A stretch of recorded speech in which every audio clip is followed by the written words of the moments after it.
My name is Amanda Ring, and this is Flight of the Feminine.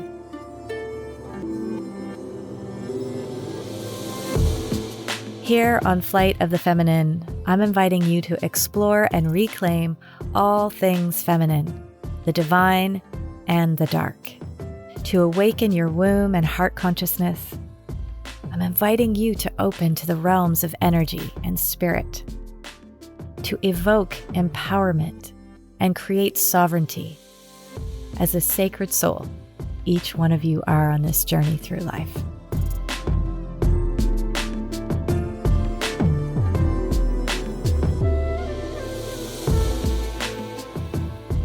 Welcome back to Flight of the Feminine. Here on Flight of the Feminine, I'm inviting you to explore and reclaim all things feminine, the divine and the dark, to evolve your womb and heart consciousness, discover the realms of energy and spiritual expansion, and I'm here to stoke your empowerment and sovereignty as a sacred soul. Each one of you are on this journey through life. Today, we are going to dive into the transformative work of creating better boundaries. We're going to have some sharing, some of my personal story, and some practical tips for you towards the end of the episode, so stick around. Now, as a little side note, if you haven't yet had a chance to listen to episode 3, which is called Your Body is Talking, Are You Listening? Be sure to go back and have a listen to that one, as it's going to have great relevance to your boundary work. It was about 15 to 20 years ago, when I was in my mid to late 20s, when I began to actively take my own personal healing and growth work more seriously by going to counseling and various healers for support and guidance. At that point in time, I had just moved to Ireland. I was a brand new occupational therapist. I was completely separated geographically from my family and closest friends, learning a whole new healthcare system and creating a whole new social network for myself. And so a lot of things came to light for me at that point in time. And I decided to reach out, which I'm so grateful that I did. I reached out for support. And if I'm completely honest, in hindsight, I didn't even understand what a boundary was. As a concept, yes, and maybe not even fully. As an action or an embodiment, I didn't really understand that at all. Prior to that, it was more framed in my mind and lived as more of an experience of people's expectations of me and whether I was meeting them or not. And then what that said about my value. The idea or concept of a boundary that could or would protect me in some way, or even better, one that benefited me, was not familiar or really in my conscious awareness.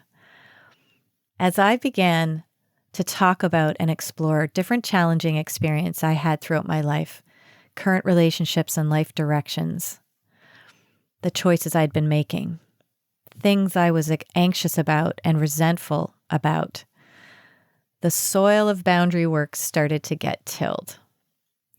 I began to realize that many of my own personal boundaries were a one-way flow system. A system that allowed people to receive what they needed and wanted from me, and then the valve closed off.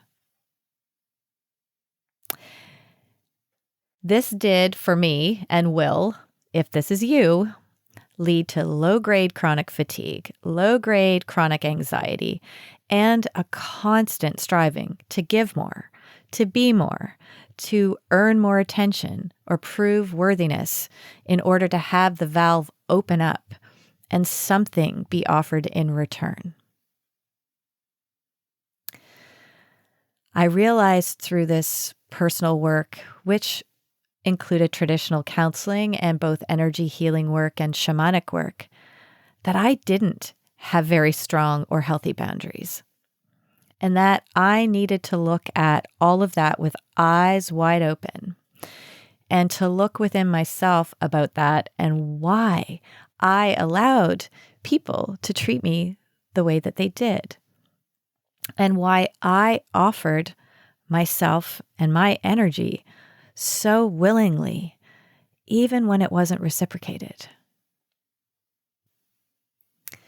One of the things you might have heard before, and I share with the women that I work with or in the groups and the gatherings that I facilitate, is a statement that's pretty powerful, that you teach people how to treat you. I teach people how to treat me. So we're leading the way when it comes to our boundaries and what we give and what we receive. So through this process of discovering, that I really needed to look at myself. I needed to go within, this aspect of that feminine curiosity, go within. There were two really big things that were revealed to me that I observed within myself. One was that even though I was very intuitive and insightful from childhood, and I could read a room, I could sense what a person wanted from me without them even speaking, I would start shape-shifting before I even realized I was doing it. So this was one thing. And what that looked like was I would start changing my choices mid-sentence. I would change how I was standing, how I was acting, my tone of voice, all of it. And the other thing I became aware of, and I observed in myself and was observing, I was still doing, I became super aware of, was that I really didn't know how to create a clear, direct, healthy boundary and hold it. I know some of you listening really feel this with me right now. And even sometimes talking about it, it will bring up the resonance of that feeling. It's like a feeling of abandonment and a feeling of being trapped in some way.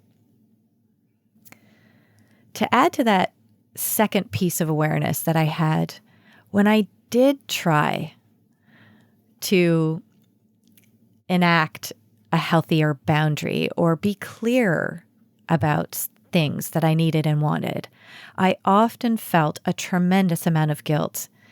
It would start to flow in just like somebody was turning on a tap, even mid-sentence as I was trying to share what my boundary was. And I would start unraveling the boundary before the other person could even bump up against it.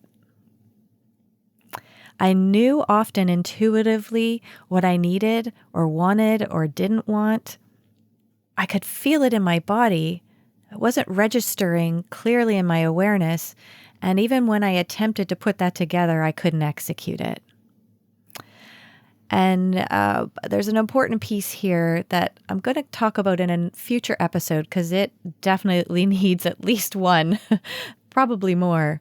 And that a part of all of this with boundaries and that awareness is connected to worthiness and a sense of our own value. So I'm going to save that for another episode and keep sharing with you here and really jump into some practical aspects of how you can work with creating better boundaries from both my personal and professional experience. In the late 1990s, while I was studying occupational therapy at McMaster University in Ontario, I reached out for support then. And I'll always remember that as I did, I was having the first true awareness of my own level of anxiety.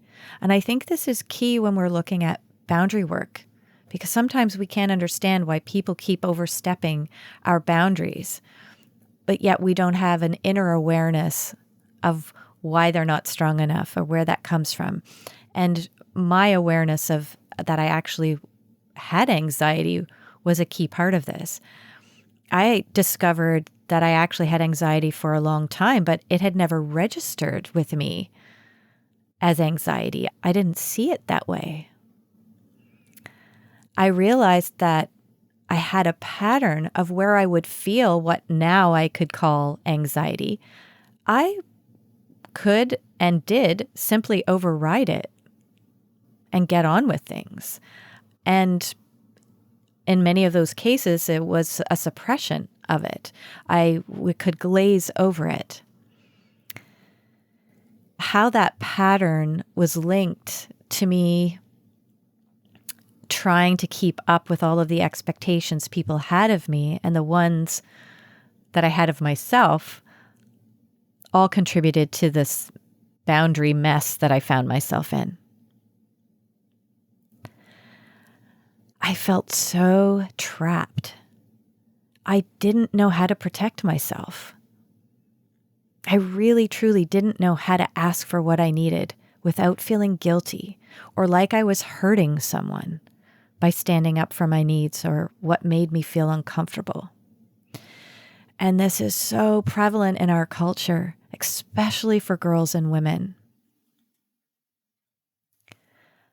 I didn't know what to do with all of the unsettled feelings I had inside that resulted from this overgiving and the revolving door of fear that swung around every time I even thought of changing things for myself or creating a new boundary or stating it again or trying to embody it again after the first attempt failed. What if I upset the apple cart? Or I injured the hand that fed me, or I offended someone, or I asked for too much, or said no. Maybe you can relate. My value was caught up in there, in that revolving door of fear and lack of boundaries. The good girl syndrome was in full effect.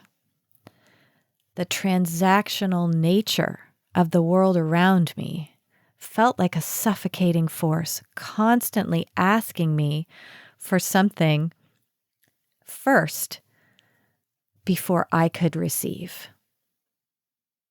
Even if it wasn't apparent in the exchange with someone, I was already primed for loose boundaries, to accommodate, and to abandon myself, to abandon my boundaries. In the energetic realm, this is often described in terms of having an open field where someone you don't even know can walk past and take a little bit of energy. And then the next passerby, and then the next person, and then the next person takes a little.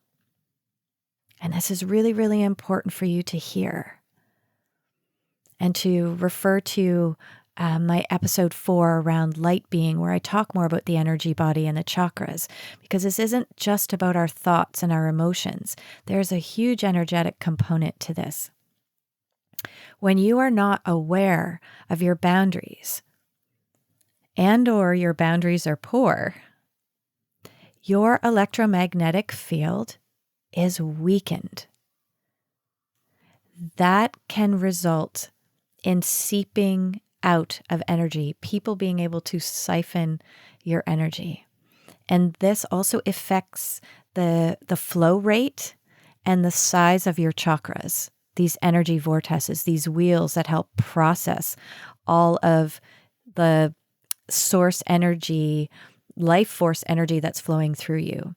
So just like any other part of our physiological system, if something is impacting the flow of it, it's impacting the whole system, the whole of your being, your whole system's working together in balance and harmony.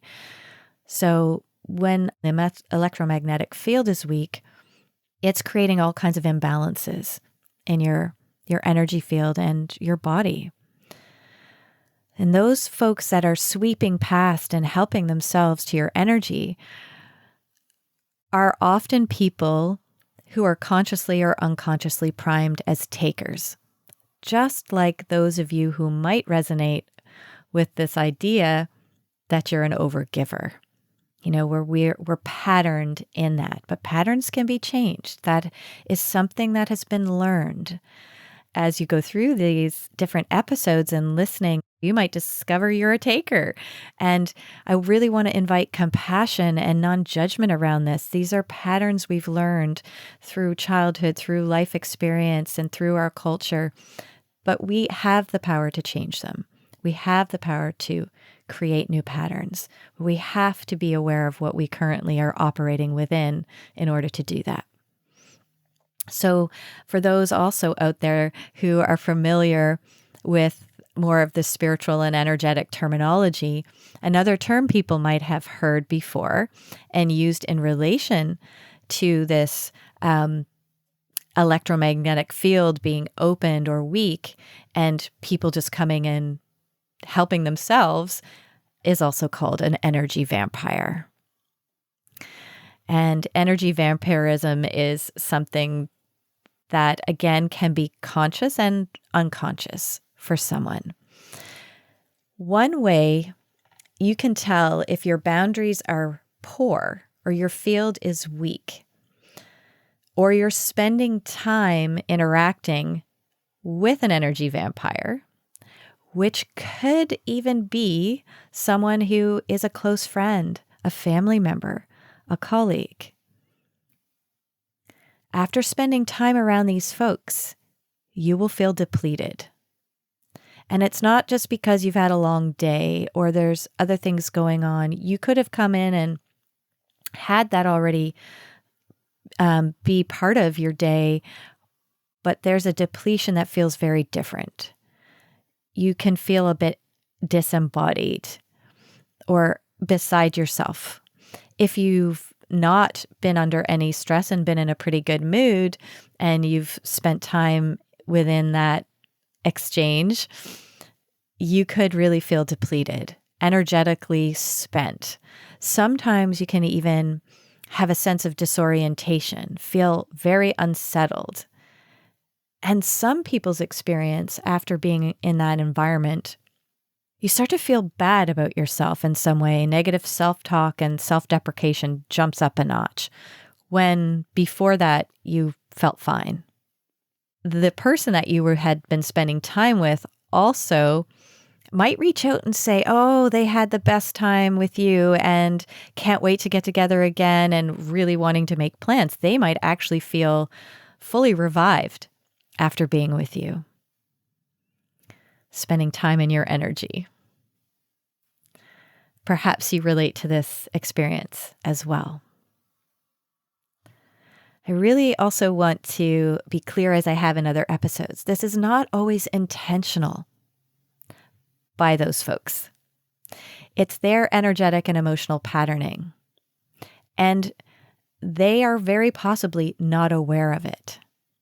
And until you speak to how you feel, share that with them after your self-reflection, they might also remain in the dark to themselves about it. This is a first step in starting to pay attention to your boundaries and how you feel when you think you're standing in your boundary or you're sharing a boundary. How do you feel during it? How do you feel after? What does your body feel like? How are the people you're connecting with feel? And if you're somebody who generally feels depleted all of the time, I mean, of course, there could be some physiological things at play or health issues, and always, of course, consider those and do due diligence and get yourself checked out. But if there is this general fatigue all of the time, really check your boundaries, check in, and check your overgiving. If it's there or if it's in certain circumstances, you want to look at that.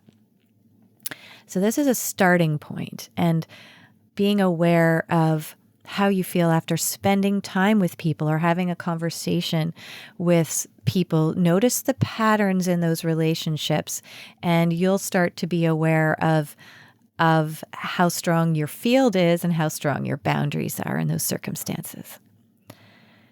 I also want to encourage that not only coaching and counseling therapy in the various ways it can be offered these days can be helpful.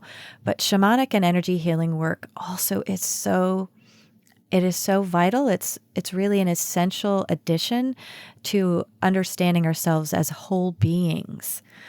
And it helped me so much to understand more about my energy field and the chakras and how this system was connected to my emotions and my thoughts, and how I would notice and feel certain things in my body and common reoccurring sensations or issues that were related to blocked energy or low energy because of not having proper healthy boundaries, or of not using my voice to share my boundary, or how I used my voice to share my boundaries.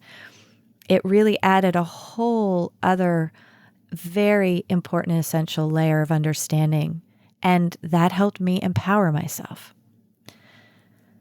So I encourage you to consider exploring your boundaries from that perspective as well.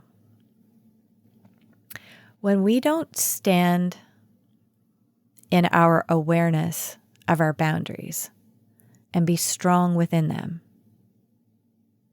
we also continue to contribute to the patriarchal programming. As women, we continue to contribute to the patriarchal programming of women to play small, to be predictable, to be disconnected and numb to your own needs and wants. There's a big part of boundary work, specifically for women, that is connected to this. And this patriarchal programming is part of that good girl syndrome.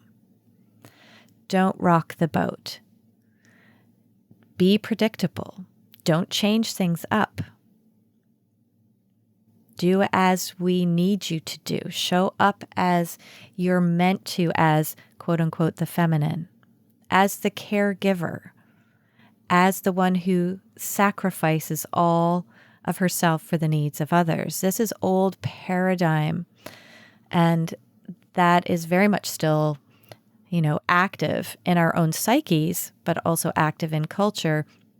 And we can really only influence the culture surrounding us by changing the culture within us first. And this is a big topic, and we're kind of scratching the surface of it here today, but I really hope you'll find this episode awakening and inspiring to really look at this from that lens as well. How am I contributing to this collective programming when I don't really honor my boundaries and learn about myself and how I create them or don't create them? I will tell you from both personal and professional experience, when you begin to create in thought, word, and action a new set of healthier boundaries, those that have benefited from your poor boundaries will feel it. There is often a pushback, and people might not like or understand this quote unquote change in you. And you'll often hear that this isn't like you. Why are you behaving like this? Have I offended you? These type of comments. This is a bit of pushback, as if what you're doing or this new boundary you're asserting is a bad thing. And I'm here to tell you it's not. It's absolutely not. Why does this happen? Why is there this pushback? Might seem obvious, yet it's also layered. Whether others that you're in relationship with or connection with, in whatever way in your life, whether they are aware of it or not, they have been benefiting from your poor boundaries. And once you start taking responsibility for yourself and stand in what feels okay for you and what doesn't, it means that others have to carry their own weight in some way that they didn't have to before, because you were carrying it. And I know there are so many people relating to this and resonating with this right now. And when I have gatherings and circles and we go on retreat, even in online circles and events that I host, I have something called jazz hands. And I ask the women and participants to say if they relate to somebody and what they're saying, what they're sharing, instead of interrupting them, but letting them know that you're with them and you hear them and you see them. They hold up both of their hands and shake them like the old 20s and 30s jazz dances. So you can imagine, I just feel all these hands raising up and doing the jazz hands as I'm saying this for all you listeners out there. And I highlight this insight for you as something to watch out for and be prepared for, so not to be thrown off and abandon your fresh boundary. When this pushback happens, and it could be very subtle, it could be very dramatic with a flurry of accusations, or it might not happen right away. It might come a few days or weeks later. But when this happens, if you can also use your mindset as a tool and change it intentionally to see this as a way to test your own resolve, to stay your course. This is the universe giving you opportunity to keep the commitment of your boundary for yourself, to value yourself and your preference, to stay the course of your intended boundary. I'm sharing this piece around the pushback that can happen when you change your boundaries, because this is also can work the other way. When someone else is trying to honor their truth with you, or that they've been agreeing to something, whether it's an intimate practice you have with them, or it's been agreeing to pick up their kid from school, or a project they had agreed to do with you, but then they realize that they actually aren't fully committed to it. It's not something that they value like they thought they did. They might come to you and say, I'm changing my mind. What they're doing is changing their boundary. And so you might have a pushback. You might take that personally. You might feel some worthiness issue come up there. And so I invite you to see this and explore it from both sides when someone starts to share a change with you. And really work with cultivating non-judgment and cultivating acceptance of change. And that perhaps there's some benefit, to this not going as you thought it would, not following the set plan. And if we boil it right down, when people do try to come forward with something in an honest way that they maybe didn't know for themselves at first, it is cultivating authenticity for both of you. It is opening the door to an opportunity to be vulnerable, to be more authentic, and to embody your sovereignty. And this is so important. We're meant to change. We're meant to evolve. We're meant to discover things we didn't see before, especially when you're doing the work of self-inquiry, when you really want to live more intentionally. You don't want your patterns ruling you. You want to help shape your life and co-create your life. So with that said, let's just talk briefly about what a boundary actually is. And when you're trying to share a boundary is a statement, not a question. For example, it is not, is this okay with you if I stay until 5 and la, la, la, la, la. Now, I'm not talking about having a conversation with somebody and trying to figure out what the parameters of what your plans are for the night. That's not what I mean. But when you are communicating a boundary, it's typically a statement. It's not a question. A boundary is a choice and it's an action. So it's an action-based choice. An action that's executed by you. And it actually could be a non-action, which is also a choice. So it could be that you choose not to engage in something and you communicate that. That is also an action. You're communicating the choice. So boundaries are statements, they are communicating a choice, and they're action-based. Something else that often gets missed, though, lots of people can get really clear on, I don't want this and I want that. This is not acceptable to me and this is. And even in the way that I said that, there can be a tone of indignation or resentment. We'll talk about that in a second. But there's a key piece that's often missed when they're making their statement or declaring their boundary. And that there's no consequence with their boundary. And I don't mean consequence in sort of the old paradigm term, like a punishment. Many, many people have in their psyche that there's a consequence for your actions, right? And yes, there can be. There's natural consequence to things. If you don't fill up your car, it's not going to run. You don't put gas in it, it's going to be on the side of the road and you're going to run out of gas. There's natural consequence to actions and non-action. But it doesn't have to be a punishment. So a boundary will typically have a consequence when it's crossed or if it's not honored in some way. And this consequence needs to be included in your statement, and it has to be included in the embodiment of your boundary. What that means is that you have to have a follow-through.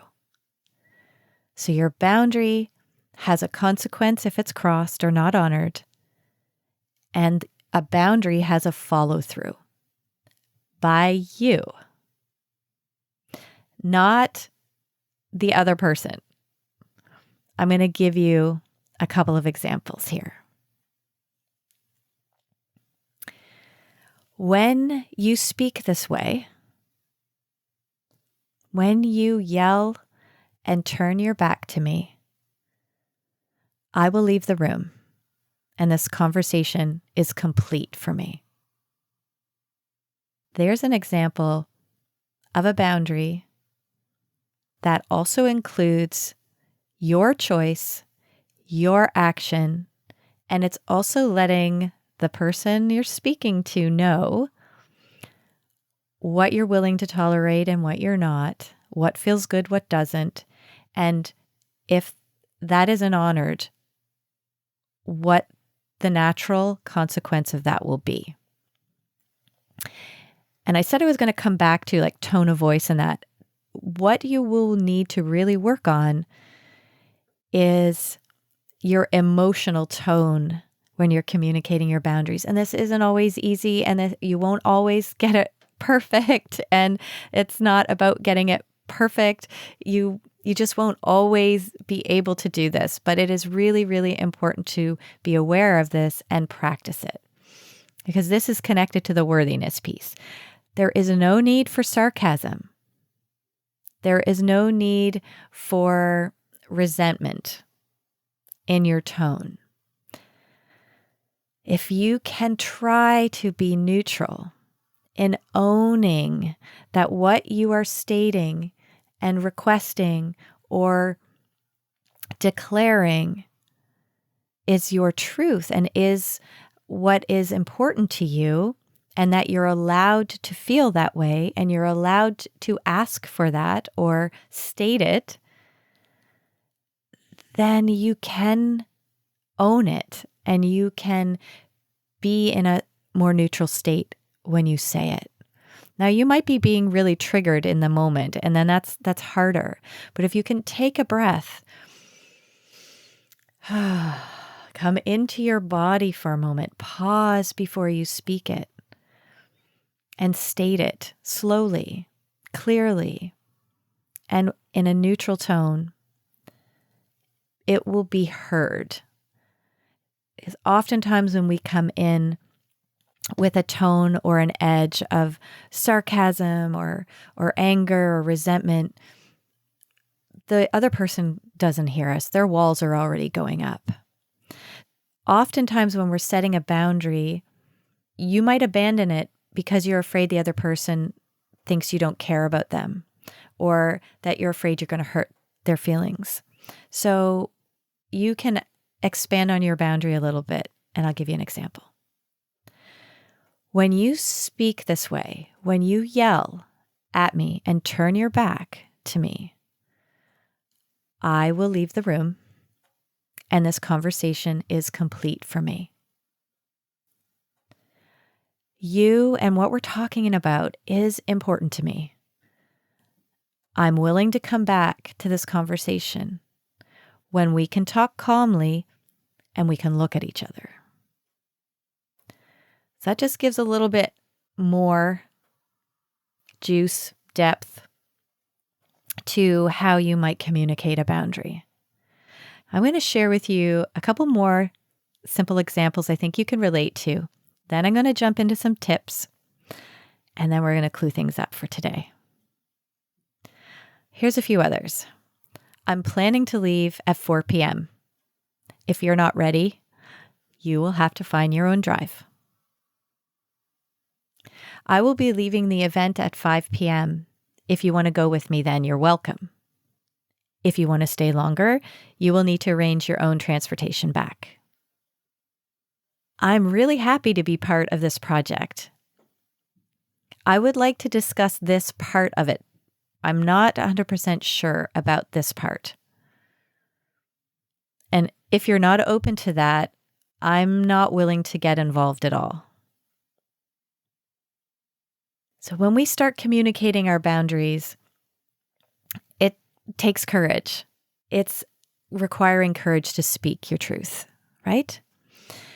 So some things that can help with this is to get clear on what you're willing to tolerate, what you're willing to agree to or not, and what your needs are and what your desires are. I'm going to refer you back to episode 3, Your Body is Talking, Are You Listening? Because this episode will help you to discern this through your body wisdom, through your inner wise woman knowing, to help you discern what feels right, what feels aligned or not. Your ego and personal emotional wounds will trip you up every time with boundary work if you only move through this process with your mind and your thoughts. You need your body wisdom, your womb wisdom, and your connection to the somatic sensibilities of your nature. You are a sense-based being, and you need to listen to that as much as what your thought preference is. So get clear on what you're willing to tolerate, agree to, or need, and include your body. You want to state your boundary in as short and concise and clear a manner as possible. This is going to take practice for all of you over-explainers out there. And my invitation is going to be not to over-explain. This is also going to be a place for practice for you who typically fear rejection and conflict. Because most often, the over-explainer and those that avoid conflict immediately start to feel guilty when they don't explain the why. So they don't offend anyone, upset anyone, so that their needs or wants are more acceptable to the person they're communicating with. This is good girl syndrome. But I can tell you, without a shadow of a doubt, no matter how much you explain it or how you explain it, it won't matter. They are going to have their own perception and own opinion. You cannot change that. You can only embody yourself and your boundary and your truth, and you allow them to work through whatever their internal response is of it. So short, concise, and clear. What will help you with that process is to write the boundary down. Write and say it the same thing over in different ways. And I mean with yourself first, before you share it or declare it. Write it down and say it out loud over and over in different ways. This is my next tip. Practice saying it out loud to yourself in the mirror or while you're driving to work out some of the discomfort and the wobbles that you will have. Remember, your brain and your nervous system doesn't know the difference of something that is actually happening or something you're imagining happening or remembering that happened in the past. So if you're starting to declare a boundary that you've never held before, that you've self-abandoned with a million times, and you're really going to give it your all, then all the times that was overstepped before or you felt ignored, those emotions are still going to be there until you start working through them. And you can do that on your own before you're even in contact with the person or the situation you are offering it in. So I have a catchphrase that'll help you rehearse it to own it. So rehearse it. It's so important. It's called pre-paving energetically as well. You're going to work out the kinks so that when it comes time, you still may feel nervous. You still might have queasy stomach. You still might be sweating under your clothes, but you're already familiar with the words that feel the strongest and most confident in your body. So that's why the practicing out loud is important and why it's important to say the same thing in different ways. Practice saying it short and concise so that you can feel the difference in your body. The next tip, there's two more, is state the boundary the same way as much as possible. So be consistent and be like a parrot. Once you've discovered the words that feel the best and help you feel the strongest, say it over and over again. Say it over and over again. You might just repeat it to the person or to the situation. Don't break your own boundary. Move through the discomfort, the guilt, the temptation to go back to the old pattern, because that will come up. Full disclosure on that, full transparency. It's not going to be like, oh, I have this new boundary and I know exactly what I'm going to say and it's going to be easy breezy. Not usually at first, but it will get easier and it will strengthen your capacity to use your voice and feel better about honoring yourself in that way. So the last tip is to take out a few sets of words if you find these showing up in your statements. Take out, I just, fill in the blank. I need you to, fill in the blank. I hope it's okay, fill in the blank. If you don't mind, fill in the blank. Take those out. They are not going to help in your boundary declaration. They are going to lead to a question and they are disempowering in their nature. So the people pleasers out there, those in the good girl syndrome, folks with guilt complexes, when you start declaring and reframing your boundaries and embodying them, you will tend to feel like you're being cold and uncaring and bad about being so clear and direct. And I'm here to reassure you, you are not. It's that you are just not used to honoring yourself and hearing your voice in such an empowered way and in such a self-protective way. You are not rejecting anybody else by honoring yourself. You are finally giving yourself the same respect and the same space as you have given others for so long. So I hope that you will go back and re-listen to this episode and re-listen to the tips. Write them down, or if you really want to dive deep into this and this is something big you struggle with, reach out to me. I do work one-on-one with this, and we can connect online. We can connect in person. I do both. Doing this alone can feel big at times. And another option is gathering with others while you're making these changes. It's so key to know that we're not alone in this. And I can tell you from the very first episode that I've launched, so many women have already reached out to me saying, I felt like you were telling my story. I felt like, despite the circumstances being slightly different, that you were completely talking to me and talking about me. So I am sure many of you listening to this episode are feeling that way right now.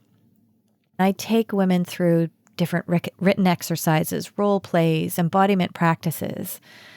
There is such a profound awareness of what's holding them back, what's holding you back from creating and being able to stay true to better boundaries.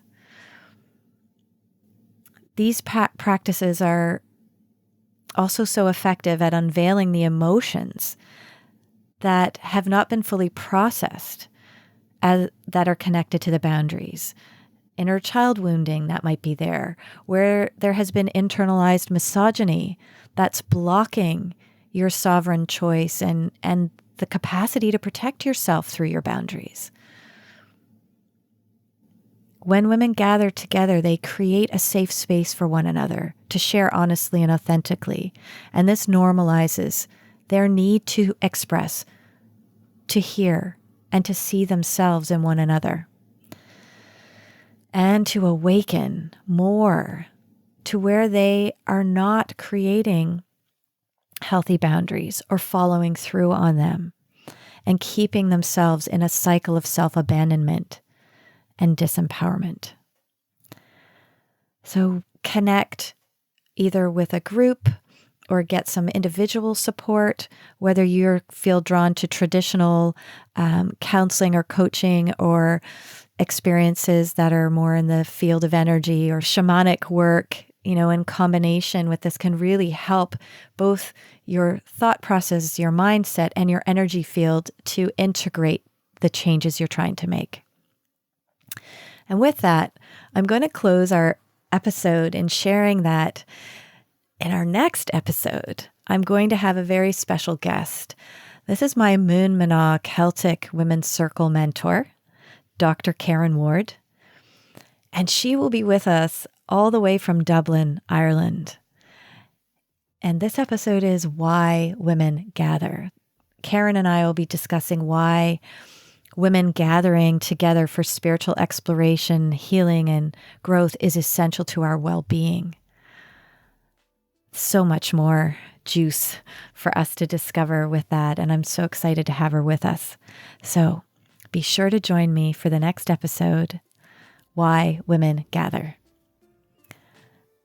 Episodes drop every second Friday. Mark your calendar. Please follow and share widely with those that you love and think will benefit. Check out my website, Instagram and Facebook feeds, online courses, and all of the rest of the resources that are there for you, for your healing journey.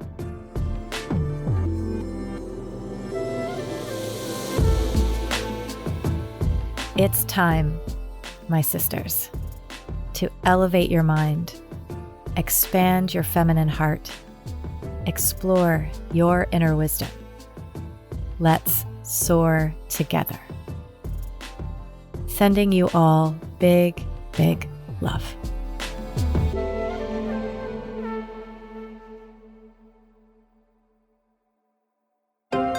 This is Story Studio Network.